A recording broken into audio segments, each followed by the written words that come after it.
Dracoslayer people, have I got the video for you? We're dueling against Kashtira. I want to show you how crazy the matchup is. If they summon Shangri-Ira, you can stop it. But I'll tell you right now, guys, it is not an easy battle. So stay tuned, keep watching, and I'll teach you how to play against Kashtira. And at the end of the video, we'll do a deck profile where I talk about some future techs and actually different ways to build the deck so you can have a better time playing against them. Let me know in the comments what you want to see next for the channel. If you want more Dracoslayer footage, let me know in the comments down below. Make sure to like, comment, subscribe, and I'll see you guys in the video. So coming up first is a replay against Kashtira. So quickly, guys, before we get into it, playing Dracoslayer in a Kashtira dominant format is a really uphill battle, and I really mean that. I don't just mean an uphill like this, I mean uphill like this. You take one step and you slide all the way down. So I think if you play against the Ishiji tournament, you play against Runic, you play against any other deck that's not Kashtira, Dracoslayer will be as dominant as it's ever been. And we know that looking at the regional reports and YCS reports, and one of the best rogue decks in the game. But in the Kashtira format, it's really hard to play against cards like Kashtira Birth. I think Birth is the scariest card Dracoslayer has to play against, because it not only shuts down 3 cards in the graveyard, which probably are your Selene bridges, it also can banish them because you activate a Pendulum as a skill. Because it's a spell card. Shangri-Ira summoning on your standby phase means sometimes your hand traps just aren't going to be enough, and there's an argument to maining or siding board breakers like this Fear mode instead. Chaos Hunter can lose quite badly with 2 triple tactics talent, so they can steal it, make a rank 7. So do still think you can play this in this format. If you're a competitive player, don't think this is the deck to do it because of this format, but against anything else, the deck absolutely sweeps them. So keep that in mind as we go through the replay. The opponent is going first, and I am able to showcase the Chaos Hunter, right? Chaos Hunter, when your opponent press on monster, discard a card, press summon it. It's not once per turn, by the way, and then they can't banish cards. So I actually get to shut down his Arise Heart here and then make him end his turn. So one thing you're probably realizing, which looks a bit funny, is he has a Lava Golem, but he went first. So here's what happened. I lost game 1 and I made him go first. He assumed I would go first, so I was able to confuse him and then make my life easier. Because my hand trap could stop the simple plays he had, he subbed out cards for going second, and then I was able to clean him up from this. This is one of the strategies you can use in Dracoslayer. The thing I like about Dracoslayer is the 2-card combo is so efficient. It can win games if you just see Majesty Prejudice with any Dracoslayer monster, and we're showing that right now. We're going to combo off like crazy. I believe I do make a small misplay here, which I am so sad about, where I actually get rid of the Luster Pendulum. Sorry, the Luster Pendulum, which I should have kept to some of the Beyond the Pendulum. And we try to recover it here, and then we go to the Beyond the Pendulum now, which is, I guess, still fine, but it's not ideal, right? So we go to the battle here, of course, we're affecting negated because of Beyond the Pendulum. We couldn't Pendulum summon, we'd have another scale, and there we go. So the opponent does a Lava Golem, so I guess maybe it worked out in the end because he had a Lava Golem in hand. He would have ripped up my board. But this is where it gets pretty scary because he had a Papyrus in hand, he had a Fenrir. He does such a second Papyrus, which I don't know why he did that. Maybe he didn't have any births, I'm not sure. Or maybe he wanted to combo it with like a Scarecrow Kashtira or something like that. But anyways, yeah, he is going to go ahead and do the Draco Sack. Of course, pop the Lava Golem, make sure that I can't, win the game with the Lava Golem. I mean, Draco Sack couldn't throw a valid card effect. I definitely have ways to out it, so I can understand why he would pop the Lava Golem. Because back to our turn, we do have a Raccoon, which we pop with the Iris, get the Odd-Eyes Revolution. So it is a soft once per turn, so you can keep activating its effect. Bringing back the Ignista, the best card in Dracoslayer. If this card was in Pokemon, if this card was in Digimon, it's still the best Yu-Gi-Oh card. It is so good. It's one of my favorite cards of all time, and you love to see it. This is the best combo. One of the best things to pull off is summoning the Ignis, popping the Ignis, bouncing a card, and the Ignis summons a monster, which is a tuner, by the way. This time we didn't mess it up. We did complete the scales, and we did Pendulum summon. And this is really cool because now, because the Raccoon is level 3, because what we typically summon or Pendulum summon is level 4, we get to pop 2 cards to Beyond the Pendulum's monster effect, which is so good. So we just search another Raccoon. I don't know if we normal summoned, I'm not sure, I don't remember. But yeah, Dracoslayer stuff, summoning monsters off of Ignista. And then we telegraph that our opponent has not Nibiru Dust yet, so he probably doesn't have it. He also searched a Papyrus, so we know what's in his hand. So it's pretty easy to just go for game and just win from there. But guys, hopefully that's a showcase of what Dracoslayer can do. In hindsight, maybe Chaos Hunter is not the best card to beat Kashtira because it's level 7 and they can steal it. But in that match, it felt like a pretty nice side deck card. I was a game ender. If you like the deck, if you're thinking of playing it, I definitely recommend picking it up. It's hard to hand trap them as well. Again, if you want to play this format, good luck. You need harder cards. It is difficult. But let's move into some replays where I lose against them. I want to show that how brutal, I guess, how honest the matchup can be. He goes first with the Prime Planet Paraisos. He does have 2 Births and 2 Papyruses in hand, which is pretty nice. But I do have the 1 Impem, and I did show in my deck profile how the 1 Impem of Mornar can stop them. But I want to show you scenarios where that might not be enough. And I did talk about previously in the previous duel, Kashtira Birth, the scariest card in Yu-Gi-Oh! I do a nice Imp on his Diablosis because obviously that's where the zone blocking happens. He does a Prosperity for 3. I can see why, maybe he's a bit confident. He gets a Telemachus Kashtira. We go over to my turn now. We do the Magic Spectre. We summon it. We search for Pegasus.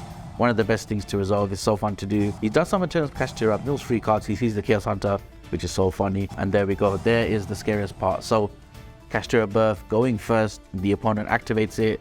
The second we summon a Pendulum monster, and we have 3 cards in grave. He banishes them face down, blocks a Pendulum skill. So inadvertently, the play for Telemachus Kashtira was actually so smart and so big brain that this player won the duel still. So that's like the tough reality of playing Dracoslayer or any Pendulum deck in the Kashtira Photon Hypernova format. And then I'm just sitting here twiddling my thumbs, not knowing what the hell to do, and I have to surrender that duel. There's just nothing I could do. I don't know if I could have played that better. I did have the field spell, but again, because he had the 3 cards in grave, because of Telemachus Kashtira, he was able to block a Pendulum zone and win the game. And if you're a Dracoslayer fan like me, you're a diehard Dracoslayer fan, you just got to take the L and realize this is not the format for the deck to be at its full potential. That said, if anyone does go crazy with this deck at a tournament, that'll be the craziest thing in Yu-Gi-Oh! I swear. So, okay, let's move on to another replay where we showcase the deck against, other meta decks in Photon Hypernova, which should be quite fun. Let's check out this replay against a zombie player. We are playing this Photon Hypernova Dracoslayer deck. This might be post-siding. I do have a Lightning Storm in my hand. I don't remember main decking that card. Like I always say, guys, starting off with those 2 Dracoslayers is max combo. He hand trapped us. We did have the talent. We didn't even need the talents because of the cards we had in hand. So there we go. There's the Beyond the Pendulum. I wonder what board I'll set up in this version. We do have a nice scale 3 to 6. We can pendulum summon some cards here. And we do have the Cosmic Cyclone for the zombie world. But guys, if you're a Dracoslayer player like me, if you play the deck against Floowandereeze, we search zombie world, so that card doesn't even matter against us, which is why this deck is so dominant. That was pretty cute. We got to shuffle back the Sky Iris for the next turn maybe, and obviously be more efficient with our pops and searches and special summons. We go to the Selene here. Let's see what we bring back. Odd-Eyes Revolution, of course, bring back the Ignista, bring back another Ignis Phoenix. We do the Magister Paladin combo line here. Really fun card to resolve, I gotta say. Bring back the Spellcaster. Holy crap, we're going to another Ignista. This combo is crazy. I don't even know how I did it in time. Wow, we do a Zalanto. For context, I do these replays and then I stack them out. Completely remember all the time, but holy crap, guys. It's too much power for one person. I think we're doing the Spheres combo here. The pretty... Oh, no. What are we doing here? The suspense is building up. Okay, we're just doing a simple IP combo. This is one of the many end boards Dracoslayer can do. The deck has so much going for it because they're dragons. The Spheres combo is probably one of the strongest versions. Post siding, if you have the Guiding Ariadne, you can still combo off and negate that Dark Ruler. Let's see what the opponent does. Definitely got to hit the zombie world, but he does do a pretty nice super poly and gets at the Dragostapelia. This adds 1 to hand, yes. If you got zombie on the field, he could have specialed it, but he does add it to hand. He does a really nice combo. I really like what he's doing here. Goes into the Red-Eye Zombie Lord. I feel like he could have went to a Baron, to be honest. And this is still pretty solid, and yeah, goes back to our turn. Okay, this was the Ultimate Slayer build. If you see my deck profile, you remember I played Ultimate Slayer in the deck. The Arise Heart, obviously every card gets banished. The Ultimate Slayer does not really work most of the time. There are a lot of cases where you can actually use Ultimate Slayer. In this scenario, again, a non-Kashtira player, we're just destroying them at this point because of the fact we can side field spells that win the game. Secret Village is another great one which might make a comeback because of Kashtira. And then yeah, we do some nice Pendulum summon here. We do get to search the Sky Iris again, get rid of the dead Lightning Storm which was in our hand. I think the Ignista, yeah, Ignista is in the grave for summoning. That's all she wrote, guys. One of the best things to resolve is Ignis being blocked by Ignista. And then damn man, this is a really strong board. We don't get to OTK him actually, but he does get one more turn. We don't have a negate. I want to see what he does. Okay, he finds a Solemn Strike, where we do a pretty funny Omega here, but ripping a card out of his hand. My god, we drew another Ultimate Slayer. This is just unfair, guys, because remember, we can shuffle our Synchros into the extra deck, so our Ultimate Slayers have infinite ammo. And there we go, guys. That is one replay, just showing how strong Dracoslayer is. Okay, here's a really fun replay. We're playing against Floowandereeze, quite a scary deck if they can go first, but in this duel, we're going second. He does do the Dimension Shifter, which actually hurts Pendulum quite a bit. Our other only play is Bagnuska. We do have the Ash Blossom as well. No, we actually go into Ignista. Okay, let's see how far we can go. What is our face down? We have Solemn Judgment, so that's why I'm playing so arrogant. It's probably safer to summon Bagnuska, but because of the Solemn Judgment, maybe we're just going crazy here. Do I Ash this? I Solemn Judgment this. Wow. Okay, this is interesting. Well, I guess he has 2 Rabinas in hand, right? Oh, I see the misplay he did. Yeah, that's pretty unfortunate from him. I feel like he should have done an Eagle and not an Ep-Pen to banish and then get the extra normal summon. Man, it just shows having hand traps in Dracoslayer shouldn't be a weird thing. I feel like you can get away with it because the deck is so consistent.